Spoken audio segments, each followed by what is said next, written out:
Let's see what the news has in store for us this week. So we'll go to Copilot first, and we'll see what Copilot has to say.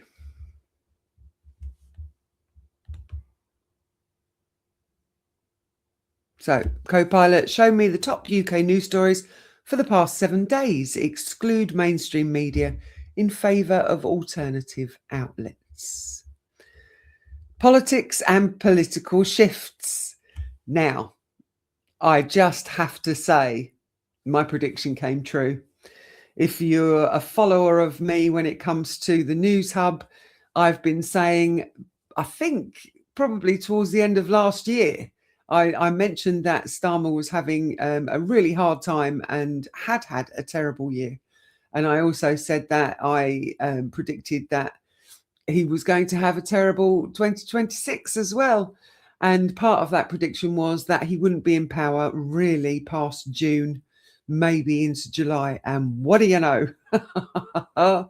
Yeah, I was right. So my prediction came true. So Burnham coronation pressure. Navigate Politics reports growing momentum behind Andy Burnham's leadership trajectory, with Labour allegedly exploring unconventional venues for a potential coronation event. So Starmer is out, Burnham is in, and I would just like to put it out there that they're basically two cheeks to the same backside. So unless the policies change, which I can't see happening very much, Burnham is just going to be Starmer 2.0. And the fact that he's going to have a coronation event, he wasn't voted for. There isn't, nobody is standing against him. So I would suggest that the puppeteers have picked who they want, and therefore he's just going to breeze on in there and pick up where our dreadful, awful, terrible Starmer left off. I can't see him being any better. So we'll see. Yeah, I just don't think it's going to work. Starmer's defence investment plan. Alternative political briefings highlight the 4.7 billion defence funding headache facing Labour's incoming leadership.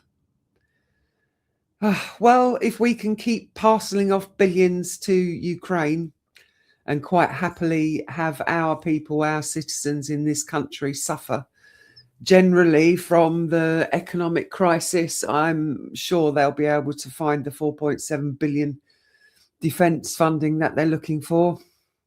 Sunak's exit manoeuvres. Independent political newsletters describe the PM preparing for departure and internal tensions and Chancellor-related rumours. Okay, so, I mean, it's talking about describe PM preparing for departure. So the internal tensions and Chancellor-related rumours must be down or do have something to do with Sunak. I haven't been here for the last 2 weeks. When it comes to news, I have not taken any interest in news at all, apart from to know that Starmer resigned. So I'm not really sure about any of that. Makerfield by-election controversies. Full fact debunks circulating AI-edited images tied to Reform UK MP Lee Anderson's claims about a Jimmy Savile banner. Oh dear. So, yeah, that probably didn't go down very well. But it's difficult to tell what's AI generated and what's not now. So whether there was a banner about Jimmy Savile or not, well, we don't know. Crime, social tension and public safety. Southampton violence after Henry Nowak's murder. Navigate Politics notes cross-party condemnation of Nigel Farage's call for rage following unrest linked to the murder case. Well, this was happening before the summer solstice, before I took myself off for the summer solstice, the Henry Nowak murder. And I suggested that although Starmer was getting very heated over the fact that Farage was utilising it as a political standpoint, The fact that Starmer decided to bring it up and talk about it in the Houses of Parliament meant that he was doing exactly the same. He may not have called for rage, but he was utilising the whole thing as a political standpoint. So they're both as bad as each other. Security guard stops attempted rape. Newsdeck de-clickbaited feed highlights a widely shared incident where a guard intervened to stop an attempted rape in a UK alleyway. Well, that's awesome. Well done to the guard. Well done to the guard. I would like to think that anybody who saw somebody being attacked would intervene in some way. But yeah, great that the security guard stepped in to stop the attack. That's really good. Drink driver jailed for killing teen. Oh, that's tragic. News Now independent feed reports a tragic case involving a teen who texted, "I may not survive," shortly before being killed. Oh, that's awful. And it was a drink driver. Well, rightly so, to be jailed for the offence. I'm not sure how long they got. And I, like I say, I haven't been on social media. I've had a blissful couple of weeks completely away from anything to do with social media, news, or anything at all.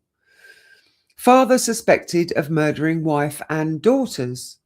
Wow. The Evening Standard, via News Now's alternative feed aggregation, reports the suspect may have fled to Zimbabwe. Oh dear. Well, I'm sure as that unfolds, we'll find out more along the way. But a father suspected of murdering his wife and daughters, it's probably not as unusual as we would think. I mean, there's been history of, they call it famicide, I think, where one member of the family decides to kill all of the rest. Doesn't happen often, but it does happen. Again, tragic. So that was the crime side of things. Foreign policy and defence from non-mainstream angles. Turkey, UK Defence Pact. Anadolu Agency and TRT World report on a newly signed security and defence partnership at the NATO summit, offering a non-Western perspective on UK defence strategy.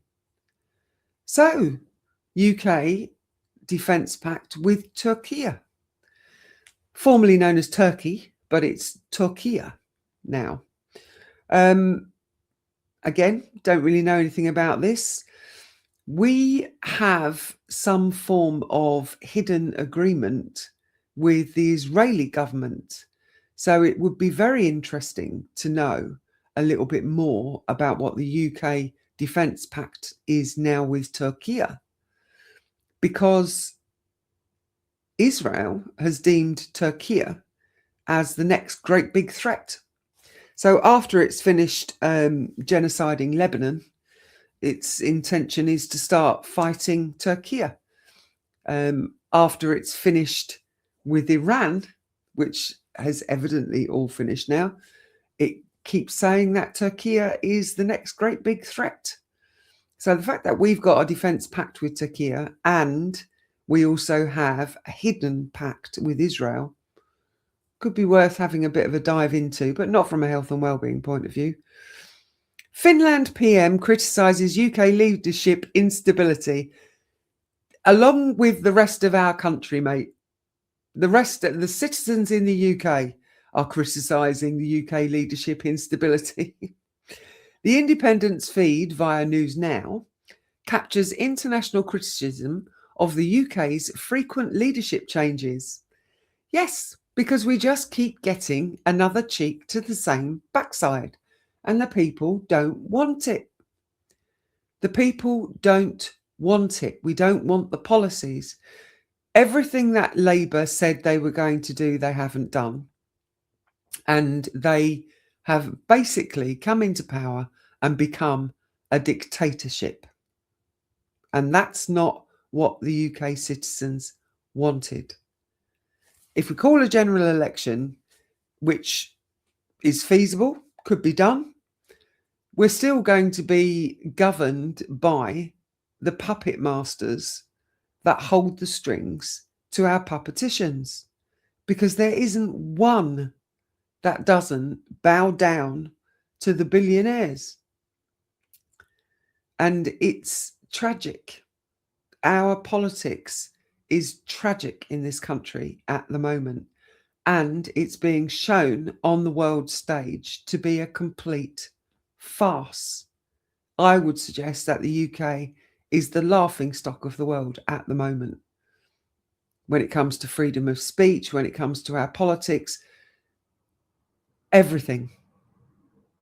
We are not a democracy, and it is showing. Alternative political commentary and investigations. Labour buys £250,000 worth of Jaguars. Guido Fawkes reports on Labour's purchase of luxury vehicles, framed as a transparency and optics issue. Considering we're all struggling and we can't afford to pay for petrol and we can't afford to buy food out of the supermarket and we can't afford our gas and we can't afford our electric, yeah, I would suggest that that would be an optics issue. But again, it wouldn't surprise me. Prime Minister questions losing grip. Guido Fawkes commentary describes recent Prime Minister questions as chaotic, using satirical framing to critique parliamentary performance. It's not just chaotic, it's ridiculous. The last time I watched Prime Minister's questions, which I'll grant you was a while ago because it's insidiously awful, I don't think one question that was put to the Prime Minister was actually answered. Not one. Not one. He basically obfuscated and just came back with ridiculous quips at people and pulled at things that he thought were their downfalls rather than actually answer any of the questions that were put to him. So I gave up watching Prime Minister questions. I just found it really, really boring, but also farcical, a laugh, a joke. Why bother? And again, I think the rest of the world, if they're watching, especially the politicians around the world, look at our Prime Minister's questions and equally probably think it's farcical, stupid. Burnham's timeline problem. Guido Fawkes highlights the tight timeline Burnham faces before Parliament must dissolve. Oh. Well, I'm not sure of the timelines. I'm not sure. The last thing I kind of heard was that Starmer said that he wasn't going to leave the country in chaos. I would argue put the country in chaos before a new Prime Minister was coming along, and that he would stay in position until everything was smooth and everything was wonderful. So I'm not sure of the timelines. A tight timeline before Parliament must dissolve. Well, obviously we need to dissolve the Parliament that we have because it's absolutely awful, and Burnham will want to put his own people into the positions.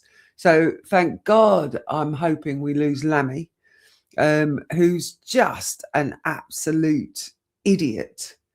And Mahmood, I'm trusting we lose her, because I'm trusting that Burnham will put other people in position that have a little bit more wherewithal. But as I already explained, Burnham is a puppetician, so he will just probably replace these people with equally annoying politicians.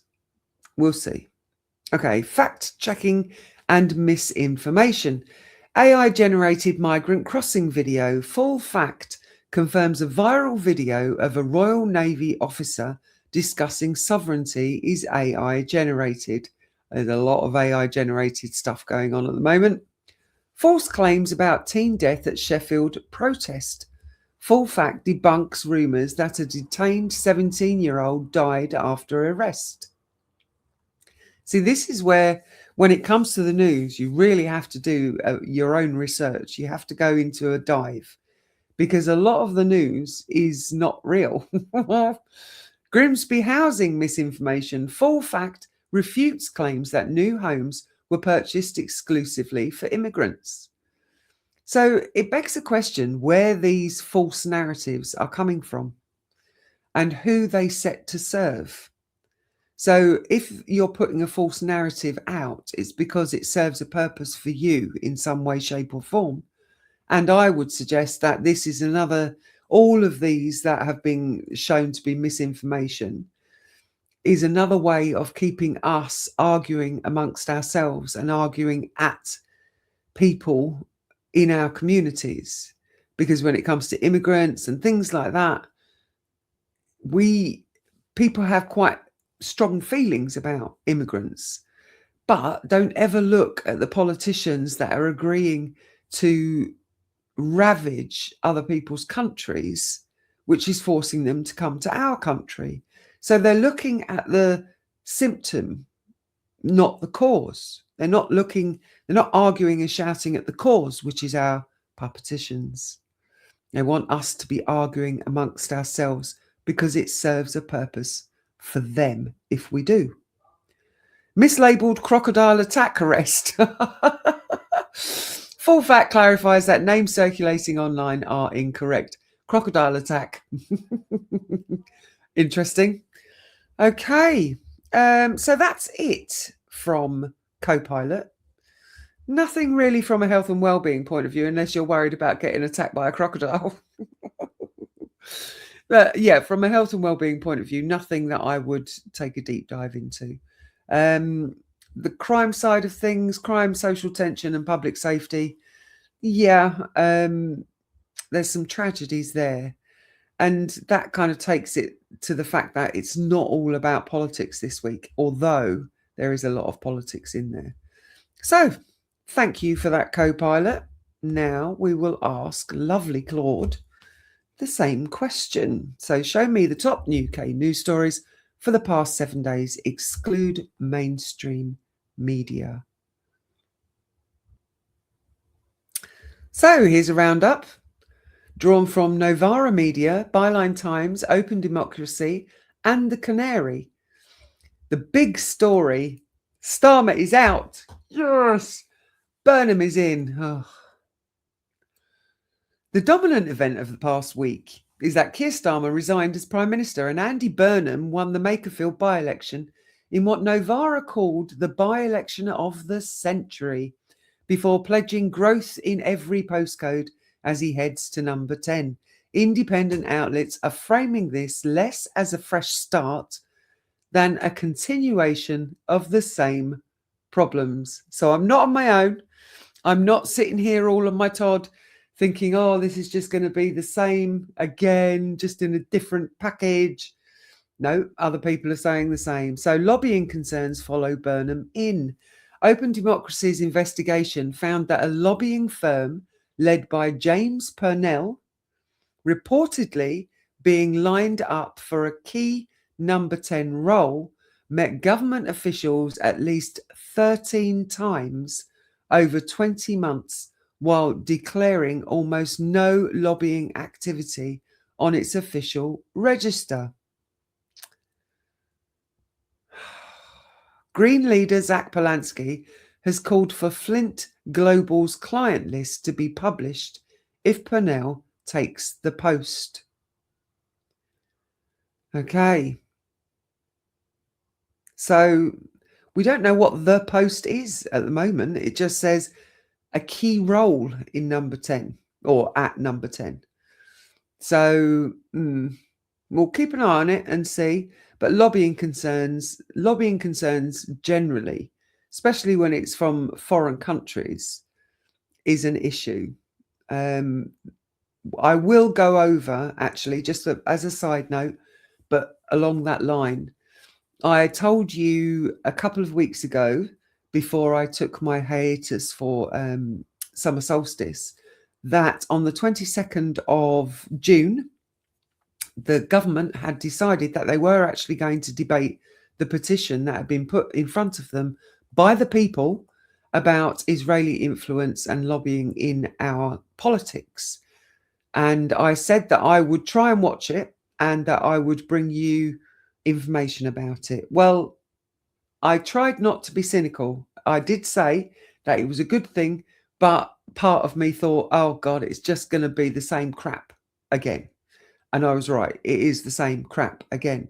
But there's a lot of information that came through that has been highlighted just from having the debate in Parliament. So I want to do a deeper dive on that as part of a research topic. And as we're coming to the end of the Digital Bill of Rights enforcement mechanisms over the next few weeks, I will be doing a piece on the fallout of the debate that happened in the Houses of Parliament. So I'll bring it to you. I don't want to bring it on a news hub because unless it gets brought up, it's not actually being discussed, and it's definitely not being discussed in the mainstream media either. But I will do deeper dive research and I will bring it to you so you can have that on a Wednesday on YouTube. Okay, Cabinet reshuffling and impatience. Byline Times latest print edition leads with Burnham's challenge. And Bloomberg reporting picked up across left media notes Labour insiders worry Burnham risks repeating Starmer's mistake of failing to prepare for government, with Morgan McSweeney warning as much in a BBC interview. Morgan McSweeney can go and do one. Morgan McSweeney was the person who, alongside Mr. Mandelson, effectively ousted Corbyn. So Morgan McSweeney, the fact that he's on a BBC interview wouldn't surprise me at all. BBC bought and paid for, captured media, and Morgan McSweeney, captured politician. Streeting called on Starmer to resign before he did, and the Court of Appeal has separately sided with the Home Secretary on the Palestine action ban, per Novara Live's running coverage. Streeting, another one, absolute cuck as far as I'm concerned. Another big fan of Mr. Mandelson, and also a big fan of Israel. So he's a Zionist, he's a deep Zionist. So it doesn't surprise me that the Court of Appeal has separately sided with the Home Secretary on the Palestine action ban, which the prescription had been lifted and now it's back. The whole thing is back. How our country can continue to support a genocide is absolutely beyond me. But again, we don't know what is in the hush-hush agreement that we made with Israel that we're not allowed to see, even though it's in our name as citizens. This agreement that our government made with Israel, we're not allowed to see it. Okay, debanking of independent media. Now, I did hear about this. This is about the Canary, and it's atrocious what has happened, but we'll let Claude do the talking. A story that's become a cause célèbre across the whole ecosystem. The Canary and other independent outlets say they were debanked by Lloyd's. The Canary said it was left with barely any funds and unable to pay staff, with no reason given by Lloyd's, and pointed to other pro-Palestine anti-Zionist organisations facing similar treatment. Novara's coverage quoted Canary co-founder Kerry Ann Mendoza, referred to as Topple, saying the outlet couldn't pay staff or contractors, leaving a distressed team. Many of them marginalised people, and noted Jeremy Corbyn's calling it a very dangerous road. It's being tied into a broader new national security law story, which the Canary has described as a serious threat to journalism. It's awful. It's absolutely awful. I saw the founder of, or I think it was the founder of the Canary, on Double Down News, which is a great outlet. I suggest you follow them for no nonsense, no guff news. They are classed as alternative media. The mainstream media don't like them at all because they tell the truth. They get to the brass tacks of a situation, and they actually posted about this. And the man from the Canary basically turned around and said, look, we can't afford to pay people. However, the people that work with us are, first and foremost, people who are activists. So the fact that they're paid by the Canary, or were paid by the Canary, is completely aside from the point. They're activists. And this kind of treatment being debanked by Lloyd's and given no reason as to why, this is exactly the kind of thing they get active over. So this is just poured fuel on a massive fire. So we'll watch it, because from my point of view, it's another way of controlling what you and I as citizens get to see and not see. And they can't have people like the Canary telling you the truth. They can't have people like Double Down News telling you the truth. They can't have Declassified UK telling you the truth. So how do they stop that? Because there's such a big following for these outlets. How do they stop that? They take their money away. Can't threaten them with anything else, so they'll take their money away. Well, I think it's going to backfire, and I think it's going to backfire royally. Other threads running through the week: lobbying and dark money. Open Democracy continues its Labour Reset 2026 series, scrutinising government lobbying access. And Novare reported ministers met fossil fuel lobbyists 500 times in Labour's first year in power, plus a story on a Labour figures £1 million investment in an Israeli startup.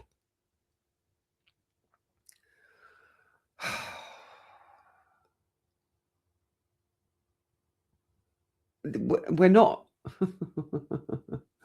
I'll bring the debate to you. I will bring the debate to you over the next few weeks, and you will see just how captured our country is by this foreign government. Just how captured it is. Gaza, Israel, continued coverage across Novara of global Samud flotilla detainees submitting testimony to the ICC alleging torture and sexual assault, and of a detained Palestinian women's footballer. So it's continuing. The global Samud flotilla, they got stopped in miles and miles away from Gaza, in international waters, and effectively the Israeli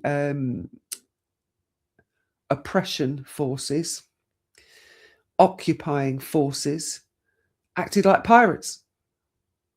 They boarded and they took them into custody in international waters, weren't even in the waters around Gaza.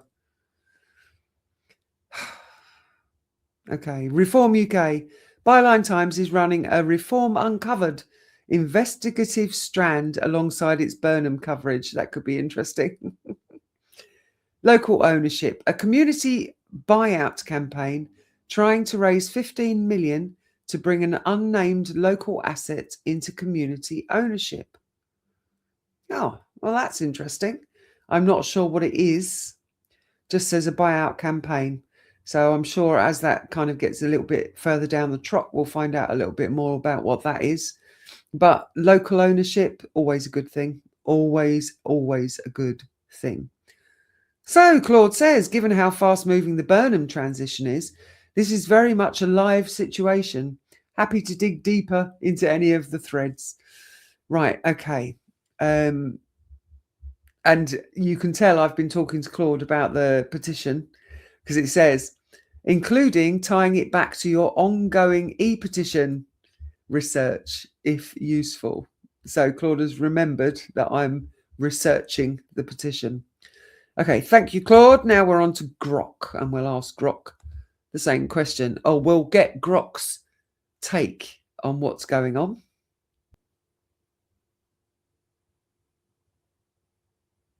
Yeah, so when we ask Grok anything, any question, like show me the top UK news stories for the past 7 days, excluding mainstream media, we get Elon Musk's take on what we should be looking at, because the algorithms that work through Grok are governed by what Elon Musk would like you to see.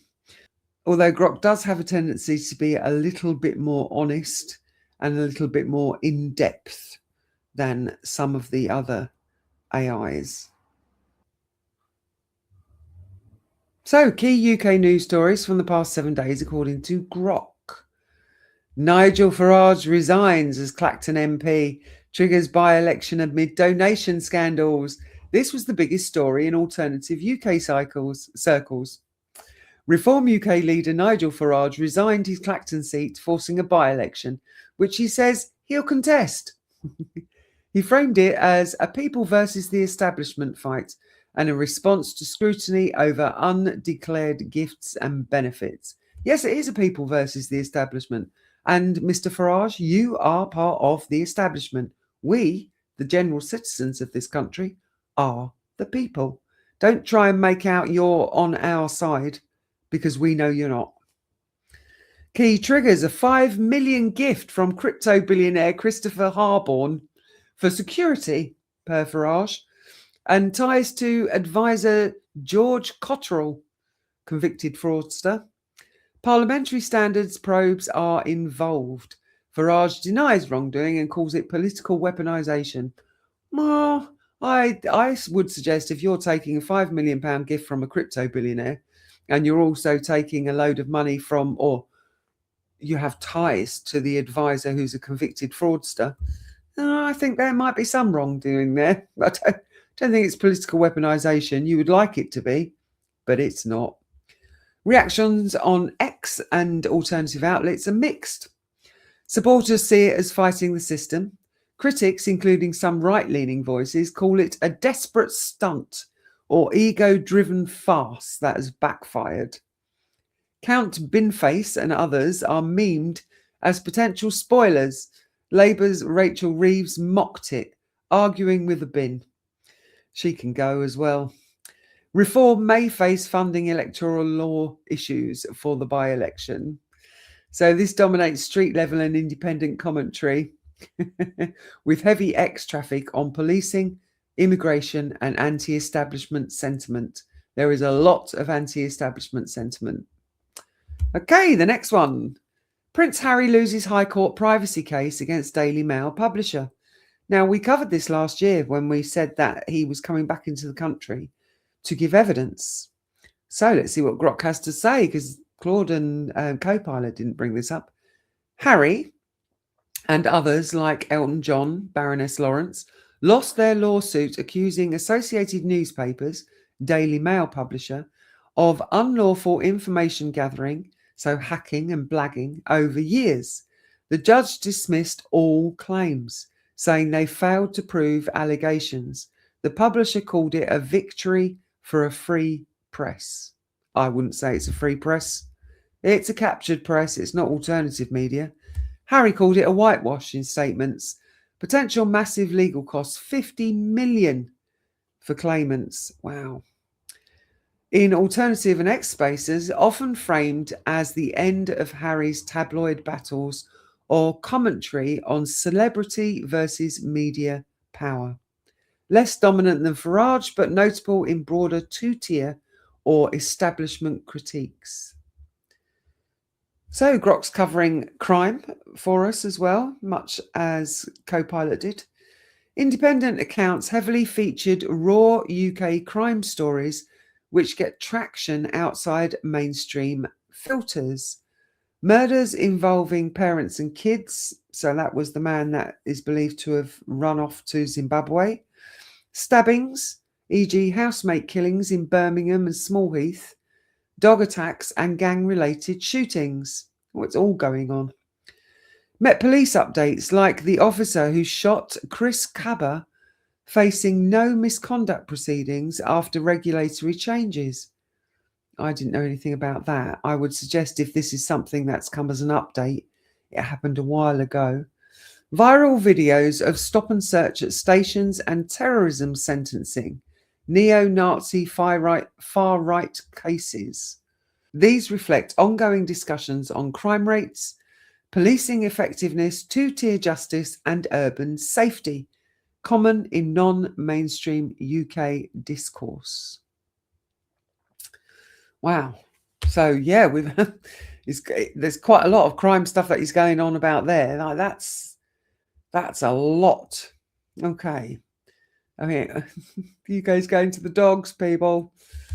Other notable mentions: political economic gripes, Labour government criticism. Yes.